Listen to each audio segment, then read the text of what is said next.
Hi friends, ఈరోజు నేను వచ్చేసి బెండకాయ కర్రీ చేస్తున్నాను. ఈ బెండకాయ కర్రీకి బెండకాయలు, ఆనియన్స్, టమోటాలు కట్ చేసి పెట్టుకున్నాను.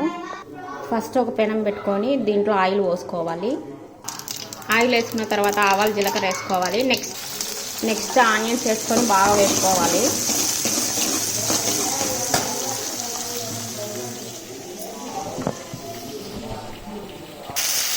ఆనియన్స్ వేగిన తర్వాత బెండకాయలు వేసుకోవాలి. బెండకాయలు వేసుకొని దీంట్లో కొద్దిగా ఉప్పు, పసుపు వేసుకోవాలి.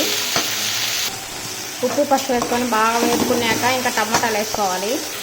టమాటాలు కొన్ని వేసుకున్నాను, ఎందుకంటే చింతపండు యాడ్ చేస్తాను కాబట్టి కొన్ని టమాటాలు వేసుకున్నాను. నెక్స్ట్ కారం పొడి వేసుకోవాలి.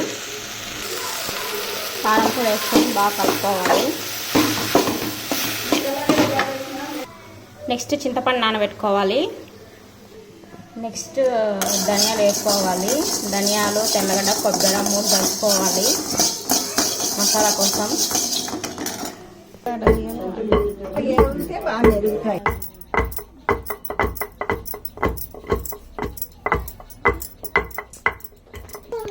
ఫస్ట్ ధనియాలు వేసి మనం బాగా దంచుకోవాలి. నెక్స్ట్ కొబ్బరి వేసుకోవాలి. తర్వాత కొత్తిమీర, తెల్లగడ్డ వేసుకోవాలి. వేసుకొని దంచుకోవాలి బాగా. ఇట్లా తెలవలు వేసేసుకొని బాగా మెత్తగా దంచుకోవాలి. మసాలా రోట్లో దంచితే చాలా టేస్టీగా ఉంటుంది. నేను ఊరికి వచ్చిన వాటి రోట్లో దంచుతున్నాము.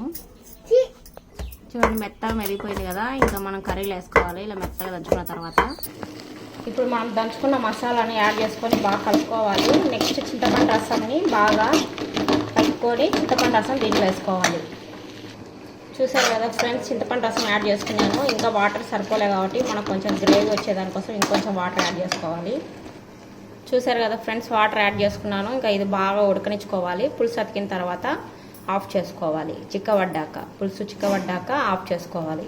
కర్రీ అయిపోయినట్లప్పటికి. చూసారు కదా ఫ్రెండ్స్, కర్రీ అయితే రెడీ అయిపోయింది. చూడండి ఎంత బాగుందో కర్రీ. ఒకసారి టేస్ట్ చేయండి. టేస్ట్ చేసి ఎలా ఉందో కామెంట్ చేయండి. ఈ వీడియో కనుక మీకు నచ్చినట్లయితే లైక్ చేయండి, షేర్ చేయండి, సబ్స్క్రైబ్ చేయండి.